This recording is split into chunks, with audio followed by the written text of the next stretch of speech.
Welcome to all, my dear students. Today we will discuss on your reproductive biology. Next topic: stamen and anther microsporangium development. Students, anther और स्टेमन development से पहले हमें स्टेमन की general जानकारी होनी आवश्यक है। वैसे हमने एक वीडियो के अंदर इसके बारे में अपना जिक्र कर लिया था कि स्टेमन क्या होते हैं। फ्लावर की जो स्ट्रक्चर आपको मैंने जो बताई थी उस फ्लावर स्ट्रक्चर में आपने पूरा कर दिया। Right now we will start from stamen. What is stamen? जैसे आप लोगों को उस समय मैंने बताया था कि जो स्टेमन है वो स्टेमन आपका पुष्प का एसेंशियल पार्ट होता है। पुष्प का क्या होगा? वो एसेंशियल पार्ट। और इसको तीसरा चक्र भी कहते हैं। और इस तीसरे चक्र का क्या नाम होता है? स्टेमन्स का जो चक्र होता है उसको हम क्या बोलते हैं? एंड्रोइशियम बोलते हैं। स्टेमन के चक्र को हम एंड्रोइशियम बोलते हैं। स्टूडेंट्स, इसलिए अपन यहाँ पर कह रहे हैं a unit of androecium is called stamen. Morphologically stamen जो होता है वो माइक्रोस्पोरोफिल कहते हैं। आकार के रूप से अपन स्टेमन को क्या कहते हैं? माइक्रोस्पोरोफिल। क्यों? माइक्रोस्पोरोफिल पे क्या डेवलप होती है?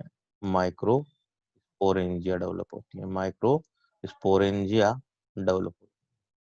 और माइक्रोस्पोरेंजिया में क्या डेवलप होता है? माइक्रोस्पोर डेवलप होता है। और यहाँ पर हम माइक्रोस्पोर को एंजियोस्पर्म पादपों की क्या बोलते हैं?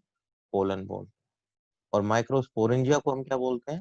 पोलन सेक या पोलन चैम्बर बोलते हैं। तो इस तरह से क्या हुआ? मॉर्फोलॉजिकल नेचर में आपका जो पोलन स्टेमन है वो क्या हो गया? माइक्रोस्पोरोफिल। स्टेमन प्लांट का मेल रिप्रोडक्टिव पार्ट होता है, नर जननांग भाग होता है। ठीक है, मेल ऑर्गन। ठीक है, male reproductive part is consisted three parts.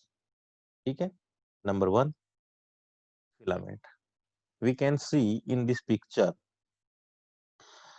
ये जो आपका long cylindrical stalk like structure नजर आ रही है, क्या कहलाती है? आपकी फिलामेंट कहलाती है। ठीक है, फिलामेंट जो होता है वो कहाँ से डेवलप होता है?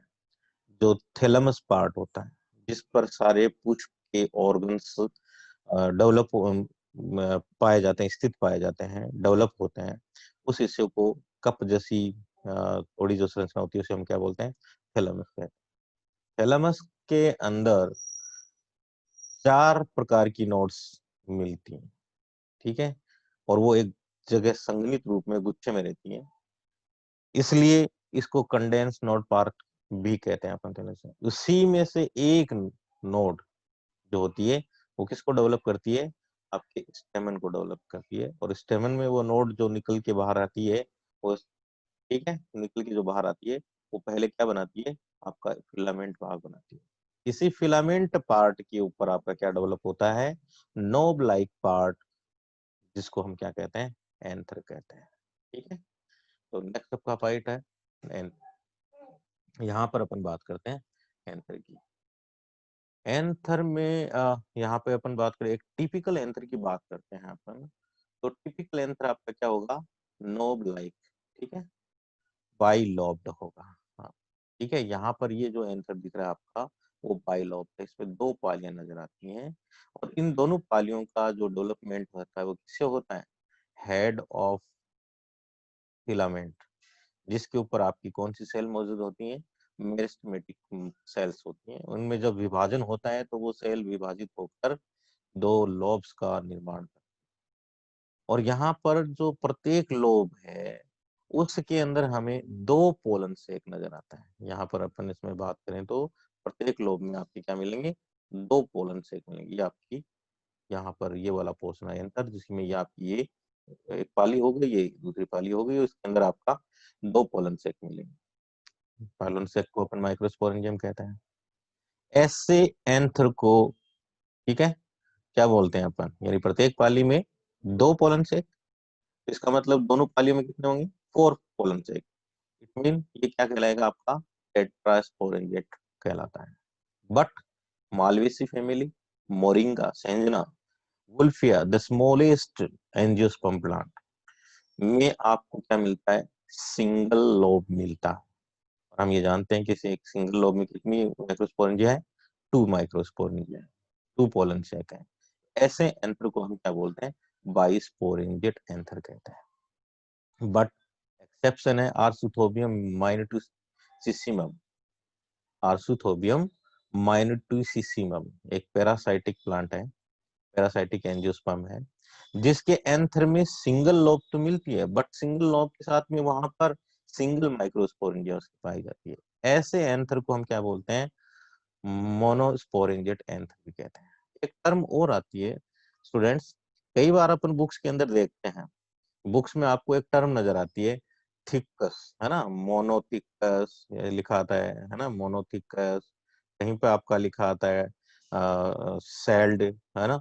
तो यहाँ पे कंफ्यूज मत होना, यहाँ अपन बाइलोब्ड बोल रहे हैं, बाइलोब्ड का मतलब है बाई, है ना, डाइथिकस। बाइलोब्ड वाले को अपन क्या बोलते हैं, कि आपका जो एंथर दिख रहा है वो क्या है, आपका डाइथिकस है। ठीक है, इसमें 2 पालियां आपकी, 2 टिकी नजर आती हैं, इसलिए इसे डाइथिकस कहते हैं। इसको सेल्ड कहा जाता है कई बार, एक थिकस को अपन क्या बोलते हैं यहाँ पे, सेल्ड भी बोलते हैं, तो सेल्ड भी कहते हैं, 2 सेल्ड में। तो दोनों की एक ही चीज है, आपके बाइलोब्ड बोले, डाइथिकस बोले, 2 सेल्ड बोले, तो उस कंडीशन में आपको किस एंथर की बात कर रहा है, वो टेट्रास्पोरेंजिएट एंथर की बात कर रहा है। यानी आपका तीसरा पार्ट एंथर का, वो तीसरा पार्ट है आपका कनेक्टिव। ठीक है, कनेक्टिव जो है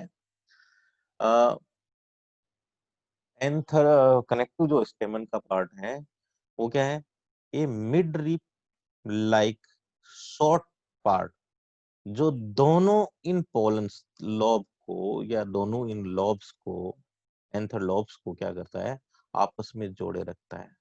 और इसके अंदर क्या मिलती है, वस्कुलर सप्लाई, जो पूरे इस एंथर पार्ट को वस्कुलर सप्लाई, पोषण प्रदान करती है। डेवलपमेंट ऑफ स्टेमन, डेवलपमेंट ऑफ स्टेमन की बात करते हैं, तो हमारे इस डायग्राम में बिल्कुल इजीली आपको ये चीज, ये किसका डायग्राम आ रहा है, सूट अपेक्स होता है। जो जो सूट अपेक्स होता है, जब वेजिटेटिव ग्रोथ होती है, तो वह सूट अपेक्स वहां पर क्या बनाता है, आपका लीफ प्राइमोर्डिया बनाता है। अकॉर्डिंग टू एम्स क्या कहते हैं, यहाँ पे फ्लोरल मेरिस्टेम कैसे बनेगा, अकॉर्डिंग टू एम्स क्या है, कि स्टेमन arise in a leaf like manner via primordial formation. अब यही बात मैं आपको बोल रहा था, जब प्लांट की ग्रोथ चलती रहती है, कौन सी ग्रोथ, वेजिटेटिव ग्रोथ, क्योंकि आपको पहले बताया हुआ है कि प्लांट में 2 तरह की ग्रोथ चलती है। एक ग्रोथ कौन सी होती है आपकी, वेजिटेटिव, और दूसरी होती है रिप्रोडक्टिव ग्रोथ। वेजिटेटिव ग्रोथ में प्लांट हमेशा नई पत्तियां, नई टहनी और ये बनाता रहता है। लेकिन जैसे ही रिप्रोडक्टिव ग्रोथ शुरू होती है, तो वेजिटेटिव ग्रोथ रुक जाती है।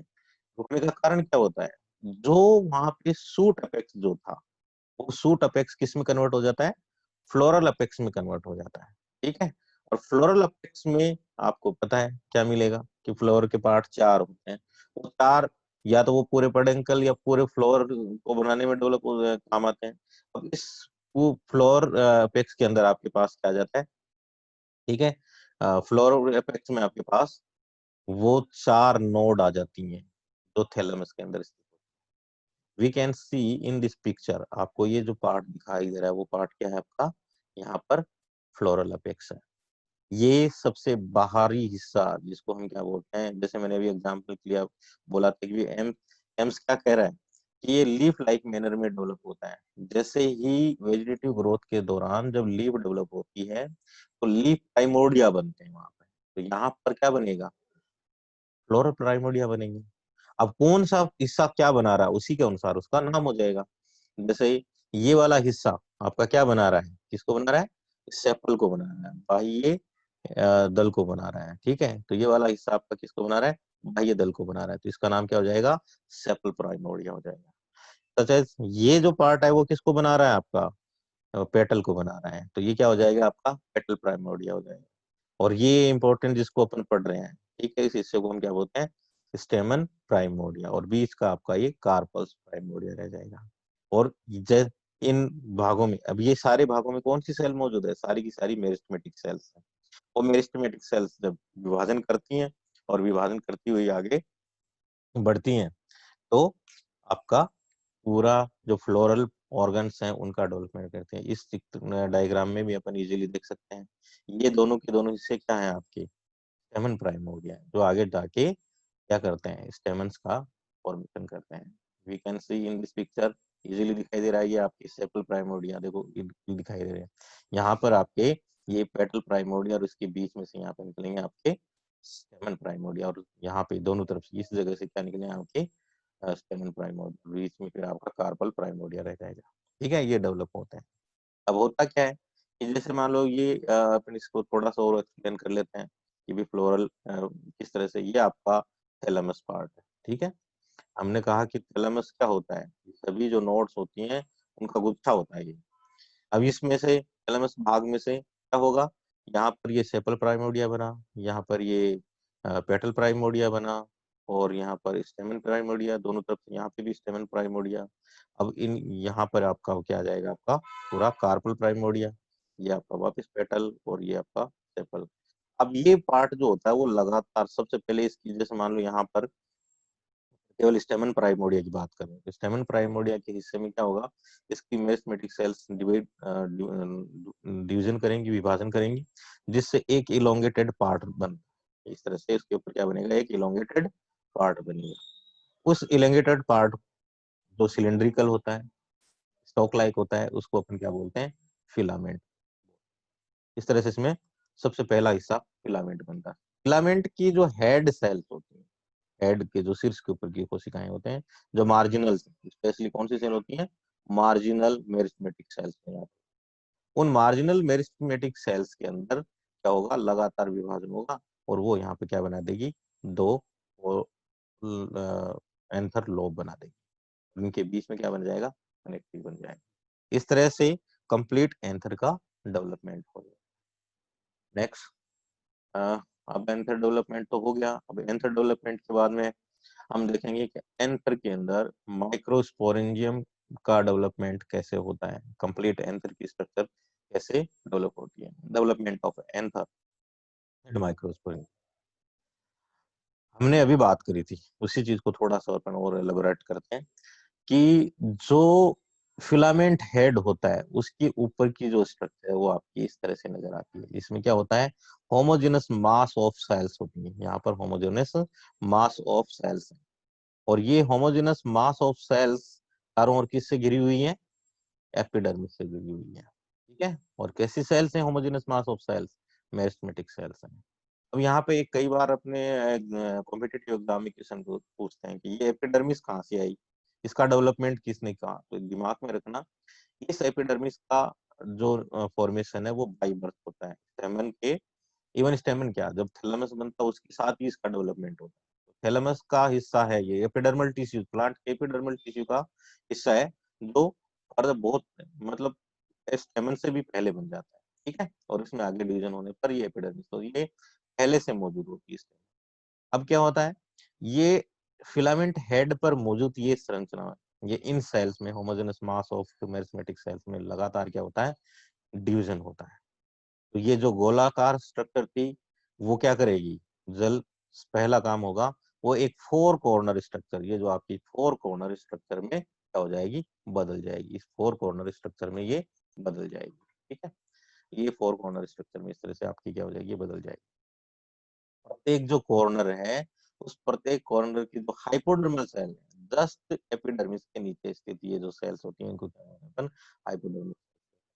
इन हाइपोडर्मल सेल्स का आकार बढ़ जाता है और इनका जीव द्रव्य सघन हो जाता है, और इनका जो केंद्रक होता है बिल्कुल डिस्टिंक्ट कॉन्स्पिकुअस हो जाता है। इन सेल्स को हम क्या बोलते हैं? आर्किस्पोरियम सेल्स। और यहाँ की जो सेंट्रल सेल्स होती हैं, इस अर्ली स्टेज वाले स्टेमन की जो सेंट्रल सेल्स होती हैं, वो सेल किस में बदल जाती हैं? प्रोकैम्बियल स्ट्रैंड में बदल जाती हैं, जो आगे चलकर किसका डेवलपमेंट करेंगी? कनेक्टिव का डेवलपमेंट करती है। We can see in this picture, it is clear कि जो एपिडर्मिस के नीचे अभी जो आर्किस्पोरियम सेल्स अपनी बनी थी, उन आर्किस्पोरियम सेल्स में एक पेरिक्लाइनल डिवीजन होता है। ठीक है, एक पेरिक्लाइनल डिवीजन होता है और इसके कारण यहाँ पर कोशिकाओं की दो परतें बन जाती है, एक आउटर एक इनर। आउटर लेयर को हम क्या बोलते हैं, प्राइमरी पेराइटल लेयर बोलते हैं, और इनर लेयर को हम क्या बोलते हैं, प्राइमरी स्पोरोजियस लेयर। अब इन दोनों ही लेयर से ये पूरे जो माइक्रोस्पोरेंजियम है उसका डेवलप किया जाता है। प्राइमरी पेराइटल लेयर सारी भित्तियों का निर्माण करती है और स्पोरोजिनस लेयर स्पोरोजिनस टिश्यूज और पीएमसी का निर्माण करती है। अब देखें कैसे करती है ये। आउटर पेराइटल लेयर में क्या चलते हैं, पेरिक्लाइनल डिवीजन और एंटीक्लाइनल डिवीजन होते हैं, के कारण ये एंथर वॉल बनाती है। और inner primary sporogenous cell layer के अंदर क्या होगा, सारे संभव तल जितने होंगे उन सभी संभव तल में ये विभाजन करेगी और फिर ये पूरे जो माइक्रो पीएमसीज हैं उनका या स्पोरोजेनस टिश्यूज का निर्माण करेगी। We can see in this picture primary parietal layer में पहला पेरिक्लाइनल डिवीजन होता है, पहला पेरिक्लाइनल डिवीजन होता है, तो दो सेकेंडरी पेराइटल लेयर बनती है। We can see in this picture. ठीक है, ये आपकी स्पोरोजेनस लेयर है, स्पोरोजेनस सेल्स हैं जिनमें विभाजन चल रहा है और वो प्राइमरी स्पोरोजेनस सेल्स की कोशिकाओं में विभाजन चल रहा है और वो क्या बना रही है, स्पोरोजेनस सेल्स बना रही है। यहाँ पर आप देखोगे तो जो प्राइमरी पेराइटल लेयर है उसमें जैसे डिवीजन हुआ तो दो परतें बनी आपकी, एक आउटर बनी और एक ही इनर परतें बनी, outer secondary parietal layer and inner secondary parietal layer. ये आउटर जो सेकेंडरी पेराइटल लेयर है वो डायरेक्टली किसमें, एंडोथीशियम का डेवलपमेंट करती है। आप बस ये याद रखो कि आउटर सेकेंडरी पेराइटल एक टिपिकल एंजियोस्पर्म के एंथर में आप देखोगे तो ये जो सेकेंडरी पेराइटल लेयर है वो इसका डेवलपमेंट करेगी केवल और केवल एंडोथीशियम लेयर। इस सेल की जो कोशिकाएं होती हैं वो रेडियली इलॉन्गेटेड हो जाती है। ठीक है, और रेडियली इलॉन्गेटेड होती है, साथ ही उन कोशिकाओं के अंदर क्या है, अल्फा सेलुलोज की फाइबर थिकनिंग बन जाती है, फाइबर्स बैंड बन जाते हैं। ठीक है, और इस पूरी सेल परत को अब हम क्या बोलते हैं, एंडोथीशियम बोलते हैं। वी कैन सी फर्दर जो अपना स्ट्रक्चर है वो इस तरह से डेवलप होता है जिसमें आपके ये बाइलोब, ठीक है, ये दो लोब हो गए इधर के, एक लोब ये दूसरा लोब, और प्रत्येक लोब में आपके ये क्या है, एक माइक्रोस्पोरेंजिया यानी two pollen cell tetrasporangiate condition. क्या होता है, मैंने अभी बताया था प्रोकैम्बियस किस में बदल जाता है, कनेक्टिव में बदल जाता है। एपिडर्मिस ऑलरेडी पहले से प्रेजेंट है और यहाँ पर एंडोथीशियम, यही सेल्स जो सेकेंडरी पेराइटल लेयर है वो किस में बदल जाती है, आपकी एंडोथीशियम में बदल जाती है। एंडोथीशियम के 10 नीचे क्या है, मिडिल लेयर्स है। मिडिल लेयर के नीचे ये वाली जो है ये कौन है, टेपिटम। टेपिटम को किसने बनाया, टेपिटम को बनाया, यानी मिडिल लेयर और टेपिटम का डेवलपमेंट किसके द्वारा हुआ, सेकेंडरी पेराइटल लेयर। ये आपके कॉम्पिटिटिव एग्जाम में कई बार एग्जाम्स में ये क्वेश्चन पूछे गए हैं कि सेकेंडरी पेराइटल लेयर जो आउटर में है, आउटर वाली वो क्या बनाती है, और इनर सेकेंडरी पेराइटल लेयर क्या बनाती है। इनर सेकेंडरी पेराइटल लेयर आपकी दो परतों का, दो प्रकार की परतों का निर्माण करता है, जिसमें एक होगी मिडिल लेयर। मिडिल लेयर की यहाँ की संख्या आपकी 2 से 4 तक मिलती है, जबकि यहाँ पर जो टेपिटम है उसका निर्माण भी इसी परत से होता है। ठीक है, और अंदर इसमें PMC we can see in this picture. ठीक है, बिल्कुल क्लियर है, ये ओरिजिनल डायग्राम है आपका। ठीक है, इस ओरिजिनल डायग्राम में अपन देखो बिल्कुल क्लियर देख सकते हैं, ये वाली चीज क्या है आपकी आउटर साइड में एपिडर्मिस, बिल्कुल डिस्टिंक्ट है, एपिडर्मिस आपकी नजर आ रही है। एपिडर्मिस के साथ में ये मैंने बताया रेडियली इलोंगेटेड सेल्स। ठीक है, ये रेडियली इलोंगेटेड सेल्स क्या है आपकी, एंडोथीशियम है। ठीक है, जिनमें अल्फा सेलुलोज की फाइबर्स मिलती हैं। इनका फायदा क्या होता है, अल्फा सेलुलोज नेचर में हाइग्रोस्कोपिक होता है, यानी आर्द्रता ग्राही होता है। जैसे ही नमी होगी तो पानी को ऑब्जॉर्व करेगा, जैसे पानी को ऑब्जॉर्व करेगा तो इसमें तनाव होगा, और तनाव होने के कारण एंथर क्या होगा, फट जाएगा। इसका मतलब एंथर के डे सेंस में इसका बहुत बड़ा रोल रहता है। देन ये आपकी क्या है, मिडिल लेयर। ठीक है, मिडिल लेयर आपका ये पार्ट आपका टोटली क्या है, मिडिल लेयर है। ठीक है, मिडिल लेयर के बाद में आपका ये शुरू हो गया टेपिटम। ठीक है, ये वाला हिस्सा टेपिटम। टेपिटम की सेल्स मल्टीन्यूक्लिएट होती हैं, इनमें जेनेटिक मटेरियल अधिक मात्रा में पाया जाता है। उसके आगे अपन डिस्कस करेंगे, जब इसकी पूरी स्ट्रक्चर पढ़ेंगे उस समय अपन इसके बारे में टेपेटम की नेचर भी पढ़ेंगे क्या होती है, उसके बारे में अपन डिस्कस करेंगे। ये आपकी क्या है, पीएमसीज, ठीक है, जिनमें अभी डिवीजन की प्रोसेस शुरू हो चुकी है। We can see in this slide, हम देख सकते हैं कि ये एक आपका मेच्योर एंथर जो डेवलप हो चुका है, ठीक है, जिसके बारे में अपने चर्चा कर चुकी है। इस पूरी स्ट्रक्चर को अपने इस फ्लो चार्ट के साथ आसानी से समझ सकते हैं। अनडिफरेंशिएटेड एंथर यानी वो जिसकी अपने स्टार्ट में बात करी थी, mass of homogeneous mass of meristematic tissues, ठीक है, वो अनडिफरेंशिएटेड मार्क कहाँ पे स्थित था, फिलामेंट के ऊपर स्थित, उस हिस्से में, ठीक है, एपिडर्मिस से ऑलरेडी पहले से बनी हुई आती है, ठीक है। क्या बनती है, जब वो फोर कॉर्नर्ड में आता है तो उसकी प्रत्येक कॉर्नर पे क्या होती है, आर्किस्पोरियम सेल्स डेवलप होती हैं, यानी वो हाइपोडर्मल सेल्स जो क्या कर गई थी, आकार में बड़ी हो गई, जिनका सघन हो गया और उनके अंदर जो न्यूक्लियस था वो कॉन्स्पिकुअस हो चुका है। उन सेल्स को हम क्या बोलते हैं, आर्किस्पोरियम सेल्स। ये कुछ कोशिकाएं होती हैं, ठीक है, ये दिमाग में ना रहे कि वो एक ही सेल होती है, वो कुछ सेल्स होती हैं, ठीक है। जब इन सेल्स में डिवीजन होता है तो आपकी क्या बनती है, दो परतें बनती है। कौन सा डिवीजन होता है, प्राइम पेरिक्लाइनल डिवीजन होता है, ठीक है। उसके बाद में बाहरी जो होती है उसको प्राइमरी पेरेटल, और इनर जो होती है उसको प्राइमरी स्पोरोजेनस सेल्स कहते हैं। प्राइमरी पेरेटल लेयर में फिर क्या होता है, पेरिक्लाइनल डिवीजन क्या बनती है, आउटर सेकेंडरी पेरेटल सेल्स और inner secondary parietal cells. Secondary parietal cells direct क्या करती है आपकी यहाँ पर, एंडोथीसियम का निर्माण। कई बार ये देखा गया कि वो अपर मिडल लेयर का भी निर्माण कर देती है, ठीक है। इसके बारे में भी आपको बताएंगे कि भी कैसा कैसा किसमें कौन कौन सी लेयर बनाती है। तो यहाँ पर बस ज्यादातर ये जो सेकेंडरी लेयर है, सेकेंडरी आउटर जो पेराइटल लेयर है उसके द्वारा एंडोथीसियम का डेवलपमेंट होता है। तो सेकेंडरी पेराइटल लेयर जो इनर है वो लोअर मिडिल लेयर, ठीक है, और टेपिटम का निर्माण करती है, ठीक है। इसी तरह से जो सेकेंडरी जो आपका प्राइमरी स्पोरोजेनस टिश्यू उसमें डिवीजन होता है तो सेकेंडरी स्पोरोजेनस टिश्यू बनता है, और सेकेंडरी स्पोरोजेनस टिश्यूज जो सेल्स होती हैं वो किस में डेवलप हो जाती है, माइक्रोस्पोर मदर सेल्स, और इन्हीं माइक्रोस्पोर मदर सेल्स को क्या बोलते हैं, पीएमसी। स्टूडेंट्स यहाँ पर आपके साथ में मैंने जब भी चर्चा कर रहे थे तो अपने पास बार बार एक नाम कुछ डिविजन्स के नाम आ रहे थे, अपन उनके ऊपर भी चर्चा कर लेते हैं कि वो डिविजन्स के जो नाम है वो क्या है। मैंने आपके सामने अभी नाम लिए थे डिविजन्स के बारे में। एक डिवीजन आपके लिए मैंने क्या रखा, पीडी, पेरिक्लाइनल डिवीजन, और दूसरा मैंने डिवीजन क्या बताया आपका, एडी, एंटीक्लाइनल डिवीजन। इन दोनों पे बात कर लेते हैं अपन। जनरली तुम लोगों ने देखा होगा कि एक जो सेल होती है, जैसे मान लो ये अपने पास एक सेल है, ये इसकी लंबाई है, ये इसकी चौड़ाई है, ठीक है।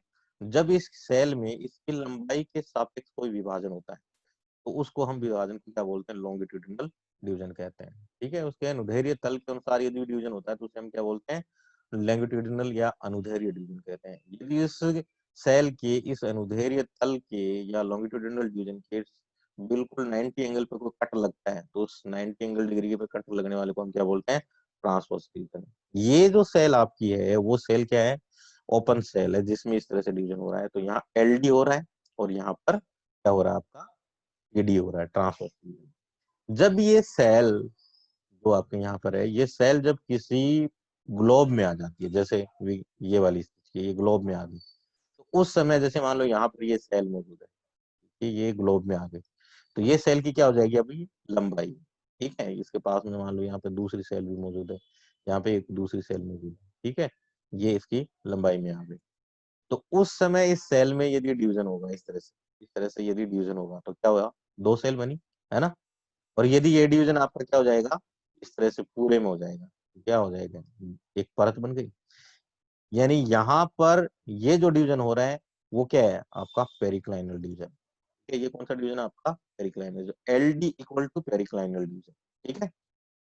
और पेरिक्लाइनल डिवीजन में जब भी डिवीजन होता है तो कोशिकाओं की परतें बनती हैं, परतों का निर्माण होता है, यहाँ पर लेयर्स फॉर्मेशन, यहाँ पर लेयर्स फॉर्मेशन होता है। देन आप यदि यहाँ पर बात करोगे एडी की, तो एडी यहाँ पर है इक्वल टू टीडी। अब मान लो इसी सेल परत के अंदर लगातार क्या हो, ट्रांस, इस तरह से ये क्या हो रहा है, ये ट्रांसवर्स है ना, ट्रांसवर्स डिवीजन हो रहा है। क्या हो रहा है, एक ही सेल के अंदर सेल्स की संख्या बढ़ रही है, एक ही परत के अंदर सेल्स की संख्या बढ़ रही है। इसका मतलब जब एंटीक्लाइनल डिवीजन होता है तो सेल की क्या हो जाएगी, परत की लंबाई बढ़ेगी। जो भी परत बनी हुई है उस परत की लंबाई बढ़ेगी। We can see in this में अपन कर सकते हैं, ये एपिडर्मिस है। एपिडर्मिस सेल्स में आपका एंटीक्लाइनल डिवीजन होता रहता है, क्योंकि प्रारंभ में एपिकल सेल्स जो एपिडर्मिस की जो सेल्स होती हैं वो क्या होती हैं, संख्या में कम होती है, लेकिन फिर जब वो पूरी संरचना को घेरती है, कैसे घेरती है, क्योंकि लगातार इसमें कौन सा डिवीजन हो रहा है, एंटीक्लाइनल डिवीजन हो रहा है, जिसके कारण इसकी जो परत है उसकी लंबाई बढ़ती जाती है। तो आपका ये topic complete. Thank you. Thank you. Thanks to all watching this video, my dear students. अब आपको एक काम करना है, आप सभी इस वीडियो को देखें और अपना फीडबैक भी दें। थैंक्स।